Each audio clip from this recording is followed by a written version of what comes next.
La mère est rentrée à la maison plus tôt pour faire une surprise à sa fille, mais elle a vu quelque chose qu'elle n'oubliera jamais. Parfois, la vérité se cache juste sous notre nez, derrière des portes closes, des sourires ordinaires, dans des endroits apparemment sûrs. Quand Sarah a décidé de faire une surprise à sa fille et est rentrée un jour plus tôt, elle ne pouvait pas imaginer quel cauchemar l'attendait derrière ses portes. Ce qu'elle a vu n'était que la première couche de ce qu'elle allait découvrir. Sarah Bennett était assise dans la voiture, tenant un gobelet en papier avec du café. Il était un peu après 10 heures du matin et selon son planning, elle devait encore être en service dans une clinique à Chicago. Mais ce jour-là, une rare opportunité s'était présentée de partir plus tôt. Le chef de service était arrivé avant l'heure, et sans en informer sa fille, Sarah avait décidé de rentrer chez elle. Elle voulait préparer une petite surprise, prendre le petit déjeuner avec Ellie, peut-être aller acheter de la glace ou de nouvelles peintures. Ellie adorait dessiner. La maison semblait normale, avec une pelouse bien entretenue, un drapeau américain à l'entrée, et un chien de voisin qui aboyait quelque part derrière la clôture. Sarah a inséré la clé dans la serrure et est entrée en essayant de ne pas faire de bruit. Elle a appelé Ellie, mais n'a pas eu de réponse. « Surprise, je suis à la maison », a-t-elle dit. Il y avait un silence étrange dans la maison. Sarah s'est avancée, écoutant. Les rideaux du salon étaient tirés et dégageaient une odeur inhabituelle, pas de poussière, plutôt quelque chose d'autre. Elle est montée à l'étage vers la chambre de sa fille. La porte était fermée. Sarah a frappé. Ellie a répondu faiblement. Elle a ouvert la porte, la fille était allongée dans son lit, la tête sous la couverture, un ventilateur fonctionnait même si la maison était fraîche. « Ellie, es-tu malade ?» Pas de réponse. Sarah s'est approchée, s'est assise au bord du lit et a touché son épaule. Ellie a sursauté et a repoussé sa main brusquement. « Et, tout va bien, c'est moi », a chuchoté Sarah. « Je voulais juste te faire une surprise, j'ai eu un jour de congé aujourd'hui. » Ellie a lentement sorti la tête de sous la couverture. Ses yeux étaient rouges, comme si elle avait pleuré. Sarah a senti son cœur se serrer. « Tu as pleuré ?» « Non », a répondu Ellie trop vite, « je n'ai pas dormi. » « Il s'est passé quelque chose à l'école. »« Pas de problème », a répondu Ellie. Sarah a remarqué que sa fille tenait sa main d'une manière étrange, comme pour la cacher. Elle a doucement pris son poignet. Ce n'était pas un simple bleu, mais une marque profonde avec des nuances jaunes et bleues, comme si quelqu'un l'avait fortement serré. « D'où ça vient ?» murmura la fille. « Je suis tombée », répondit-elle. Sarah fronça les sourcils. Elle connaissait sa fille, Ellie n'était pas du genre à tomber ou à se faire des bleus, elle était prudente et soigneuse. « Où es-tu tombée ?»« À l'école, dans les escaliers. » Sarah s'immobilisa un instant. Quelque chose ne collait pas. Le regard d'Ellie ne montrait pas seulement de la peur, mais une terreur profonde. Sarah posa sa main sur le front de sa fille. La température était normale. « Ellie, regarde-moi. » Elle leva lentement les yeux. « Quelqu'un t'a fait mal. » Un long silence. Ellie hocha légèrement la tête presque imperceptiblement. Le cœur de Sarah battait la chamade. Elle essayait de ne pas montrer son émotion pour ne pas effrayer sa fille. Encore un hochement de tête, mais cette fois négatif. Sarah sentit sa respiration se couper. Des dizaines d'hypothèses lui traversèrent la tête. « Peux-tu me dire qui c'est ?»« Non, » chuchota Ellie. « S'il te plaît, ne me force pas. Il a dit que si je le disais, il te ferait du mal, » ajouta-t-elle. Sarah sentit un bourdonnement dans sa tête. « Qui est-il » Elle serra sa fille contre elle, sentant qu'elle frissonnait. « Personne ne te fera du mal, tu m'entends ?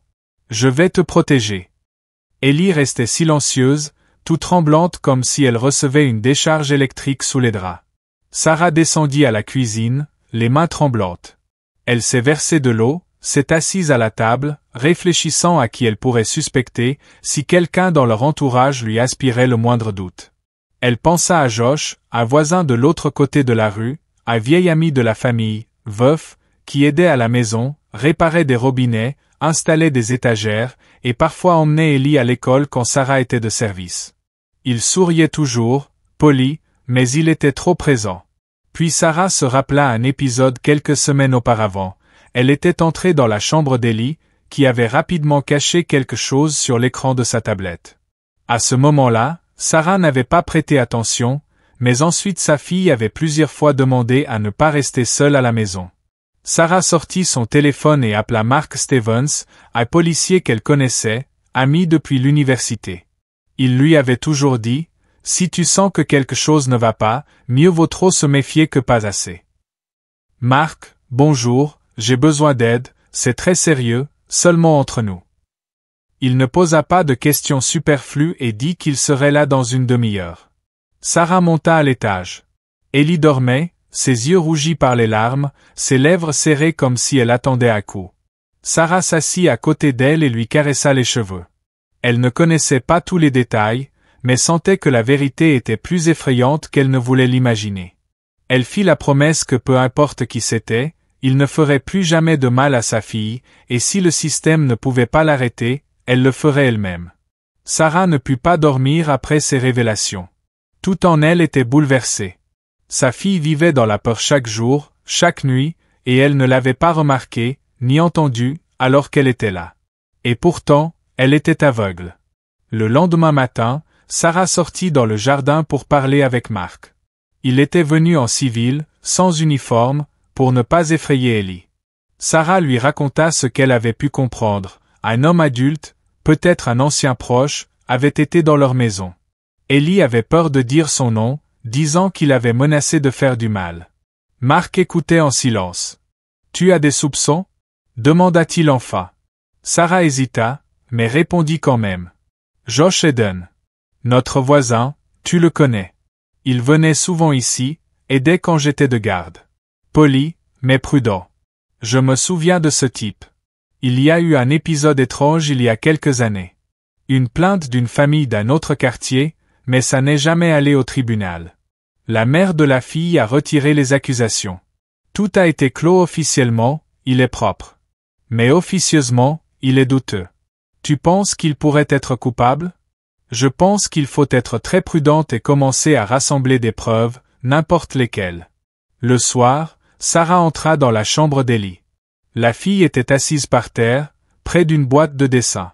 Elle les feuilletait silencieusement, comme si elle cherchait quelque chose. Sarah s'agenouilla à côté d'elle. « Ellie, je sais que c'est difficile, mais il faut qu'on comprenne qui c'est.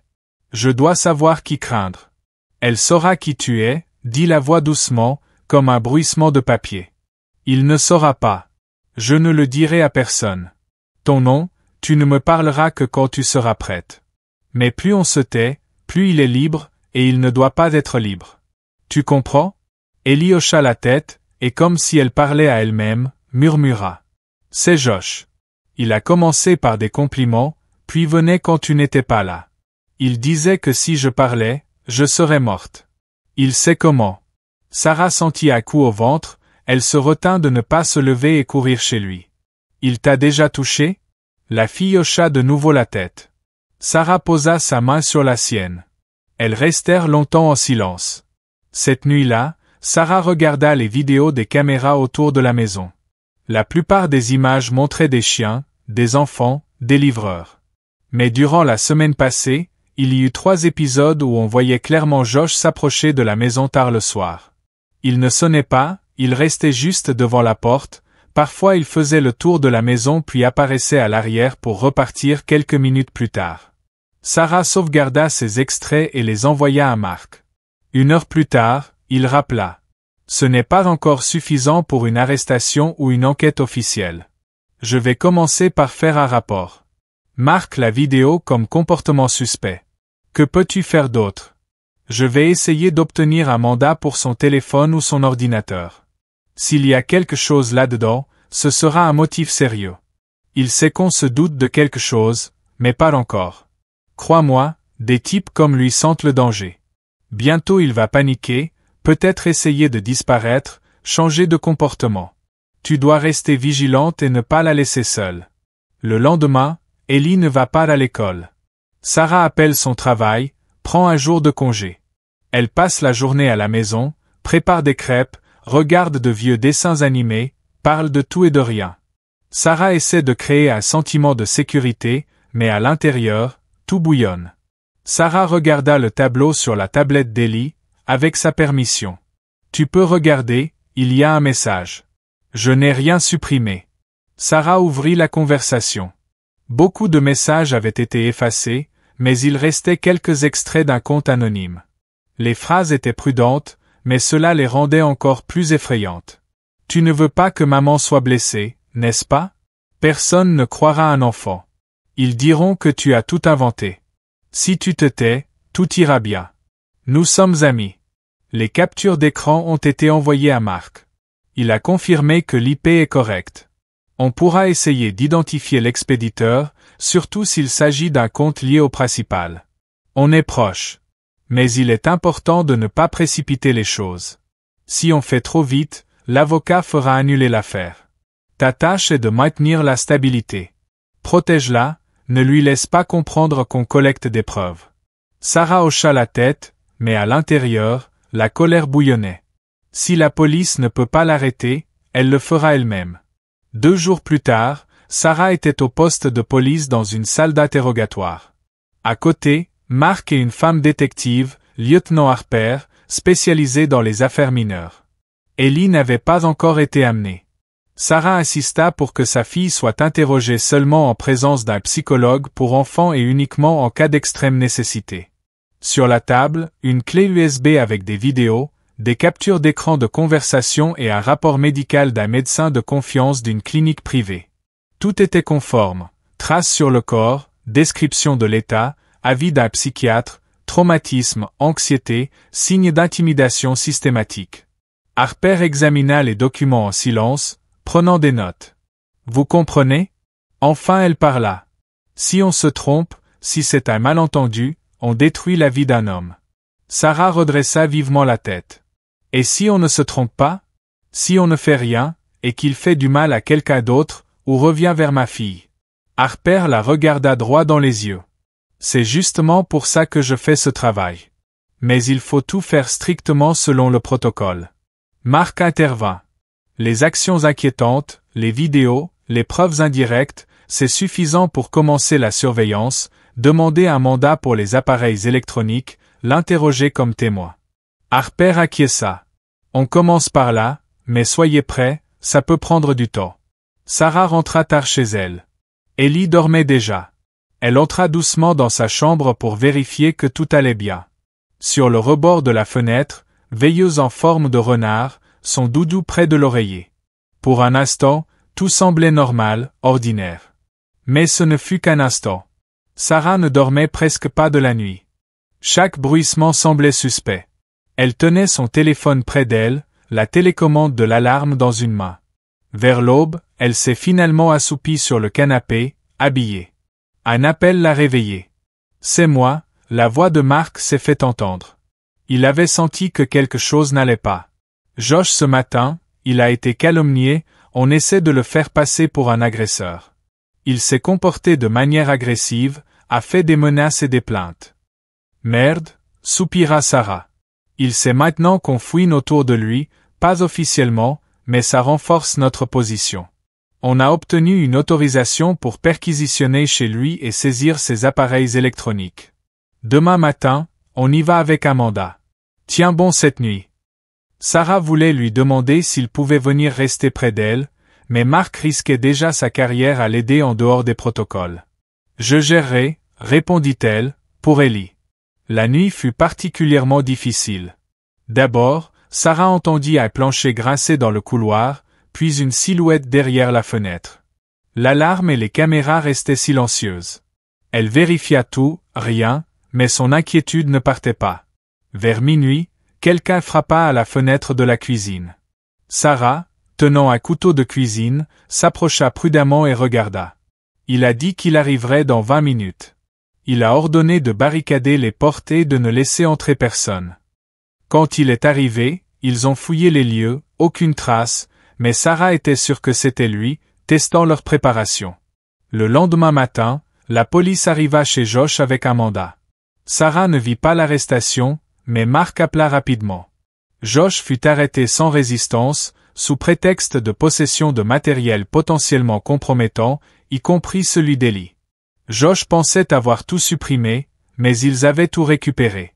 Ce n'est que le début, un procès suivra, mais tu peux respirer un moment, il ne s'approchera plus de ta famille. Sarah raccrocha et pleura silencieusement, non pas de peur, mais parce que quelque chose avait enfin bougé.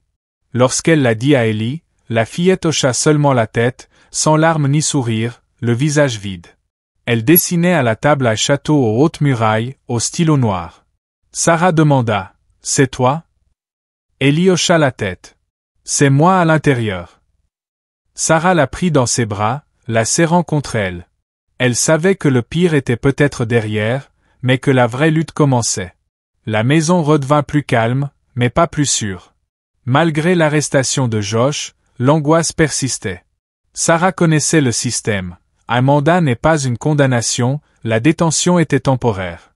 Josh fut gardé pendant 2 jours. Si le procureur ne portait pas d'accusation solide, il serait libéré sous caution.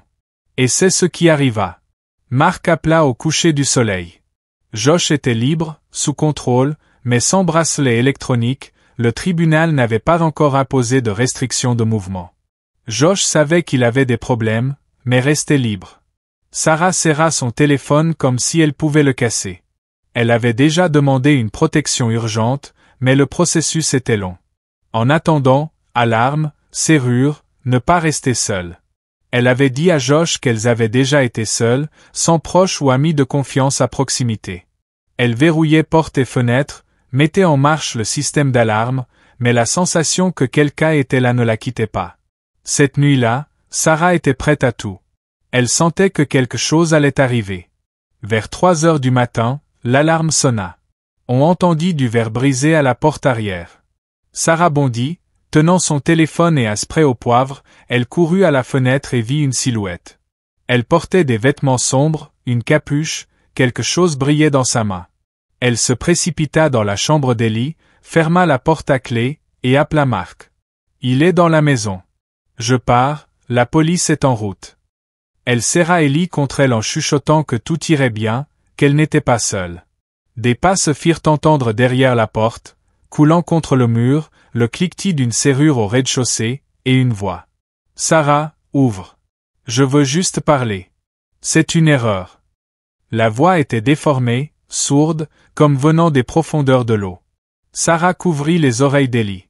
Elle-même tremblait, non de peur, mais de tension. Les pas montèrent à l'étage. « Je sais que vous êtes là, personne ne pourra vous aider. Tu n'aurais pas dû intervenir, Sarah. On aurait pu vivre comme avant. » Il tenta d'ouvrir la porte verrouillée, puis frappa violemment de l'épaule.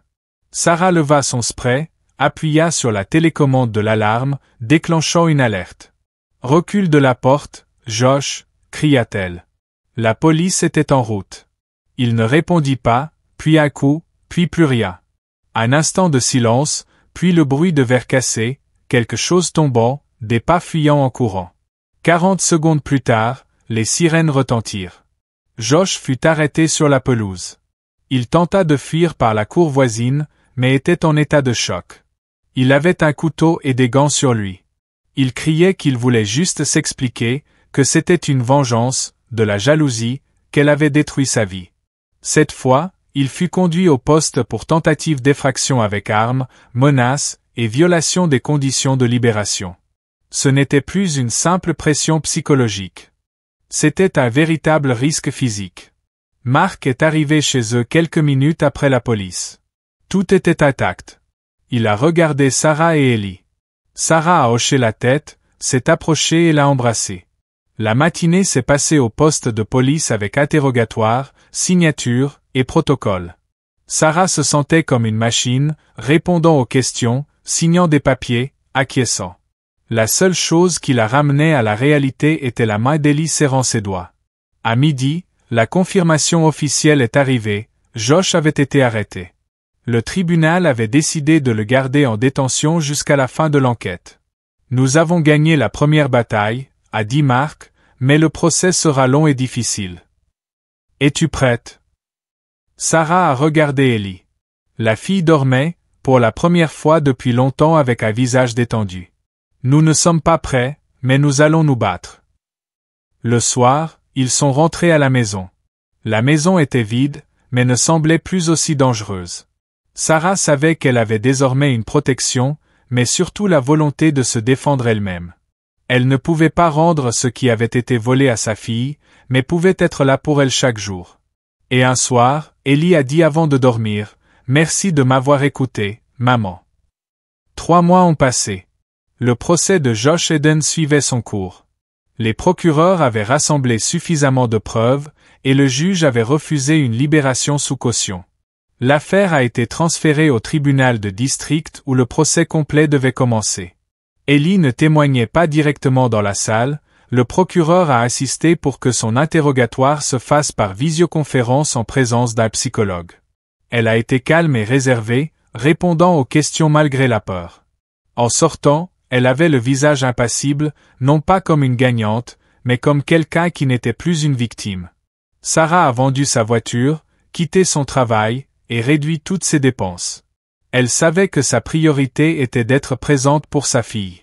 Chaque semaine, elles allaient ensemble chez le psychothérapeute, suivaient des séances familiales et individuelles. Au début, Ellie ne parlait presque pas, elle dessinait seulement. Un jour, Sarah remarqua qu'un dessin avait commencé à avoir de la couleur, d'abord un bleu pâle, puis du jaune, du vert, et un jour, du rose. « C'est un renard ?» demanda-t-elle en montrant le dessin. « Non, c'est moi », répondit Ellie. À l'école, Ellie avait commencé par suivre les cours à distance, puis avait repris partiellement, allant en classe 2 fois par semaine. Les professeurs étaient informés, mais les camarades non. Au début, Ellie restait à l'écart. Un jour, en cours de littérature, alors qu'on discutait des monstres, Ellie leva la main et dit que parfois le monstre n'est pas dehors, mais à côté. Personne ne comprit, mais après la classe, une fille l'aborda pour lui dire « Tu es forte ». Ce fut un premier pas. Mark n'avait pas disparu, il continuait d'aider, pas en policier, mais en ami. Il les emmenait souvent le week-end, cuisinait des burgers au barbecue, les emmenait au parc. Sarah voyait sa fille rire pour la première fois depuis longtemps, vraiment, sans peur ni masque. C'est à cette période que Sarah trouva un nouveau but. Elle ne voulait plus retourner à l'hôpital. Sa vocation avait changé. Elle commença à fréquenter des groupes de soutien pour mères ayant vécu des violences. 2 semaines plus tard, une femme lui dit « En t'écoutant, on dirait que tu racontes mon histoire. Merci. » Ainsi naquit le projet Seya, une petite initiative non lucrative que Sarah lança avec 2 autres femmes. Elles aidaient les mères et les enfants, organisaient des rencontres, allaient dans les écoles pour apprendre à reconnaître les signes d'alerte. Mark fit appel à ses collègues, des avocats et des bénévoles se joignirent à eux. Bientôt, ils firent parler d'eux, même dans le journal local. Au printemps, Ellie annonça à Sarah qu'elle voulait retourner à l'école à plein temps et rejoindre le club de dessin. Sarah hésita, son cœur à la fois rempli de joie et d'inquiétude, mais hocha la tête. « Bien sûr, si tu es prête. » Ellie l'était vraiment. À une exposition scolaire, son travail remporta la 3e place. Sur son dessin, une petite fille se tenait au bord, derrière elle une grande silhouette de femme presque translucide, comme une ombre. En bas, la signature « Maman, mon bouclier ». Sarah tenait son diplôme, les larmes coulaient sans qu'elle puisse les arrêter. Le procès continuait, Josh restait en détention. Sarah comprenait que le mal ne disparaît pas, même s'il est puni. Il peut prendre d'autres formes, d'autres visages. Mais maintenant elle savait comment le reconnaître. Et surtout, elle n'était plus seule. Sa fille était là, les amis aussi. Des personnes qu'elle pouvait aider à leur tour. Un jour, en passant près de Sarah, Ellie dit « J'aime encore notre maison ». Sarah comprit que ce n'était pas la fin, mais un nouveau commencement.